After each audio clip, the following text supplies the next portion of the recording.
Assalamualaikum warahmatullahi wabarakatuh.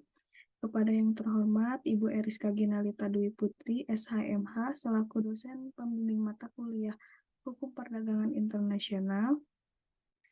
Pertama-tama, puji dan syukur kehadirat Allah Subhanahu wa Ta'ala yang telah memberikan kita rahmat dan hidayatnya kepada kita semua. Pertama-tama, izin memperkenalkan diri. Saya Sukmawati Rahayu. Di sini saya akan mempresentasikan sebuah materi terkait implementasi perdagangan ASEAN. Pendahuluan. Yang pertama adalah latar belakang.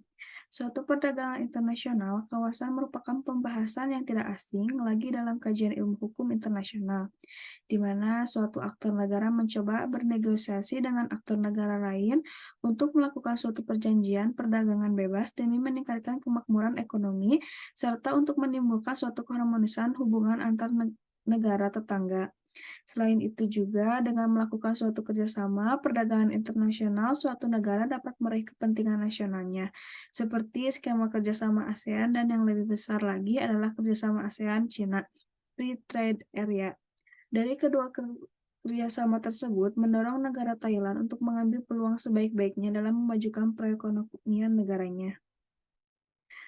Lalu di sini ada pengertian implementasi. Implementasi berasal dari bahasa Inggris yaitu to implement yang berarti mengimplementasikan. Implementasi merupakan penyediaan sarana untuk melaksanakan sesuatu yang menimbulkan dampak atau akibat terhadap sesuatu. Sesuatu tersebut dilakukan untuk menimbulkan dampak atau akibat itu dapat berupa undang-undang, peraturan pemerintah, keputusan peradilan, dan kebijakan yang dibuat oleh lembaga-lembaga pemerintah dalam kehidupan kenegaraan. Menurut Solihin Abdul Wahab dalam bukunya yang berjudul Analisis Kebijakan dari Formulasi ke Implementasi Kebijakan Negara pada tahun 2001, dalam Wahab 2001 ayat 65, mengemukakan pendapatnya mengenai pelaksanaan atau implementasi sebagai berikut. Implementasi adalah tindakan-tindakan yang dilakukan oleh individu atau pejabat-pejabat, kelompok-kelompok, pemerintah, atau swasta yang diarahkan pada terciptanya tujuan-tujuan yang telah digariskan dalam keputusan kebijakan. Peran ASEAN dalam pembentukan kerangka hukum implementasi perdagangan ASEAN, yaitu ASEAN memainkan peran yang signifikan dalam dinamika hukum perdagangan internasional, terlebih lagi saat masyarakat ekonomi ASEAN (EMA) sudah berlaku secara efektif. Pemberlakuan EMA yang dimulai pada tahun 2015 secara garis besar fokus pada pengaturan beberapa hal pokok, yaitu perihal penciptaan aliran bebas, lalu lintas barang, jasa investasi, modal, dan tenaga kerja terampil untuk menjamin terlaksananya lalu lintas tanpa hambatan itu.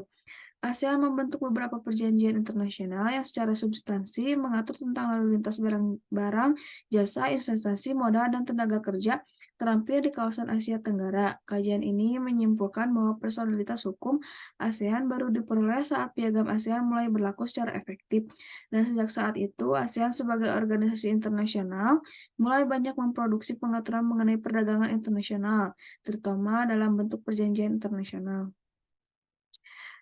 Di sini ada tantangan yang dihadapi implementasi perdagangan ASEAN. Pergeseran sistem ekonomi internasional pasca Perang Dingin menimbulkan dampak besar bagi dinamika hubungan perdagangan antar negara.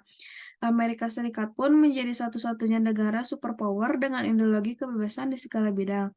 Sistem ekonomi internasional lantas bergeser ke arah neoliberalisme dengan menempatkan pasar bebas sebagai aktivitas utamanya.